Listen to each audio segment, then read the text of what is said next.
അങ്ങനെ ഒരു ഇൻസിഡന്റ് ഇപ്പൊ ഇല്ല. അതെന്താ എഴുതിയേക്കുന്നത്? നോ, അങ്ങനെ ഒരു ഇൻസിഡന്റ് ഇല്ല. ഇല്ല. ഓക്കെ. ഇതെന്താ വികാസ് എഴുതിയത്? മകൾ. അതെങ്ങനെ ദുഃഖമാവുന്നത്? ഒരു മോളുണ്ട്. ഉണ്ട്, പക്ഷെ അവളെ ഓർത്തിട്ട് അങ്ങനെയുള്ള ഒരു വിഷമം എനിക്കില്ല. കാരണം അവളെ ഏറ്റവും സേഫ് ആയിട്ടുള്ള ഒരു ഹാൻഡിലാണ് ഞാൻ ഏൽപ്പിച്ചിരിക്കുന്നത്. എൻ്റെ അച്ഛനും അമ്മയുടെയും എൻ്റെ അടുത്ത് നിൽക്കുന്നതിനേക്കാളും കൂടുതൽ ഹാപ്പിയും സന്തോഷമാണ് എൻ്റെ മോൾക്ക് അവിടെ. അപ്പൊ അതുകൊണ്ട് അവളെ കുറിച്ച് എനിക്ക് അങ്ങനെ ഒരു വേവലാതി ഇല്ല. കാരണം ഞാൻ എപ്പോഴും അവിടെയും ഇവിടെയും ആയിട്ടാണ് സ്പെൻഡ് ചെയ്തുകൊണ്ടിരിക്കുന്നത്. ഞാൻ ഒരിക്കലും ഇവിടെ ആയിട്ട് ഒതുങ്ങുമായിരുന്നെങ്കിൽ എനിക്ക് അവിടെ വിഷമമാണ്.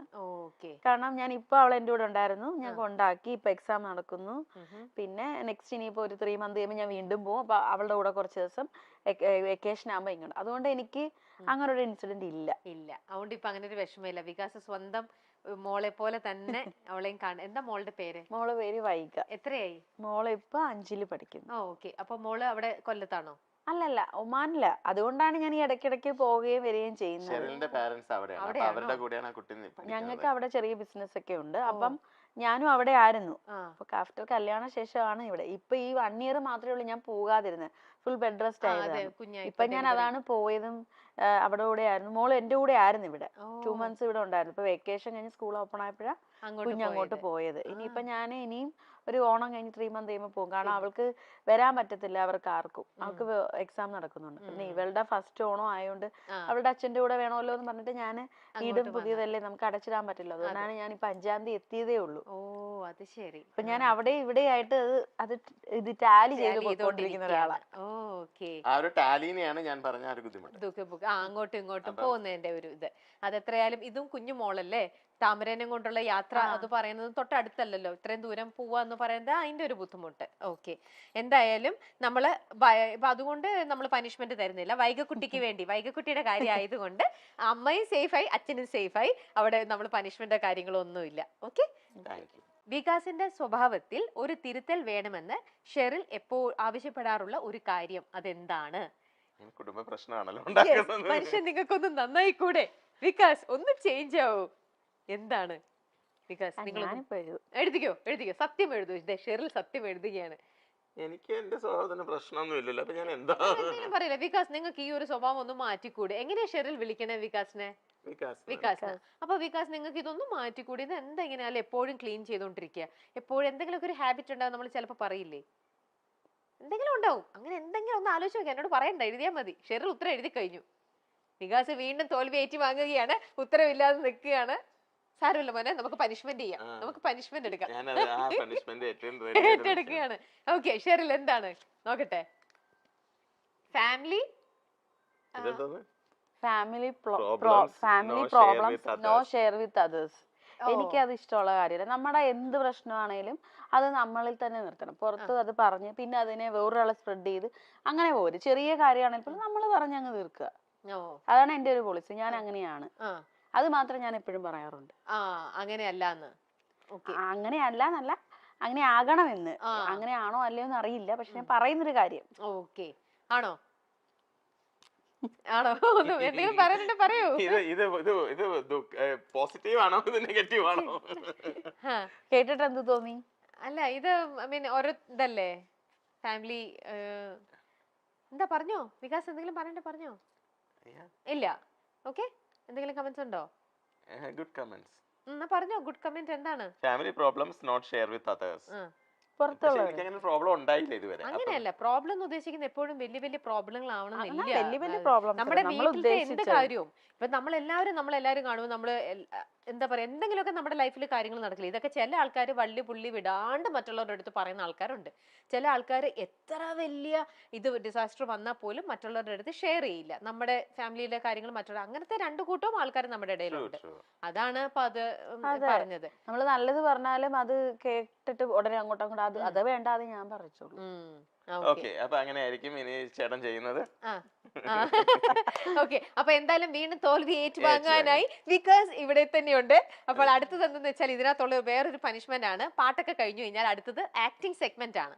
ആക്ടിംഗ് സെഗ്മെന്റിൽ ഡയലോഗ്സ് നമ്മൾ പറഞ്ഞു തരും, അതനുസരിച്ചിട്ട് ഇവിടെ ആക്ട് ചെയ്ത് കാണിക്കും. ഇരുന്നുകൊണ്ട് തന്നെ ആക്ട് ചെയ്താൽ മതി. അപ്പൊ ഷെറിലിന്റെ അടുത്ത് നോക്കിയിട്ട് പറയാ, നീ എന്റെ കാര്യത്തിൽ ഒന്നും ഇടപെടണ്ട, എനിക്കറിയാം എന്റെ കാര്യങ്ങൾ ചെയ്യാൻ.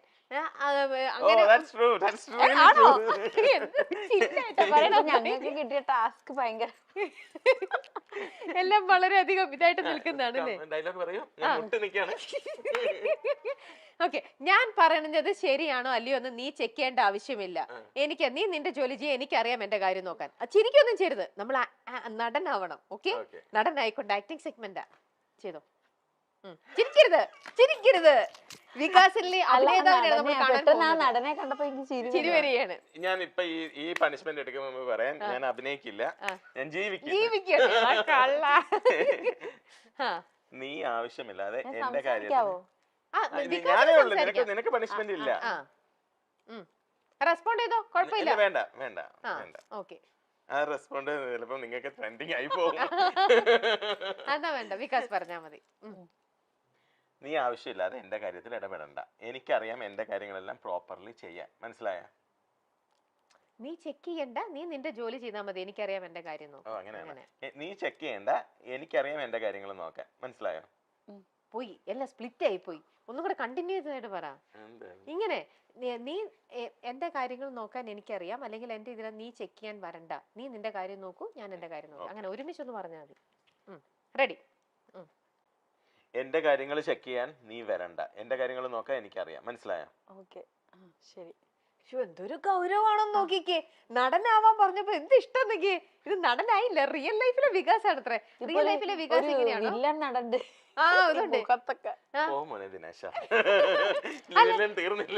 അല്ല, ചോദിക്കട്ടെ ഷെറിൽ, പൊതുവെ വികാസ് ദേഷ്യപ്പെടുന്ന ടൈപ്പാണോ, അതോ മുൻഷണ്ടിക്കാരനാണോ, അതോ എപ്പോഴും നല്ല സോഫ്റ്റ് ആയിട്ട് ഇങ്ങനെ ഒരു ഉണ്ടോ?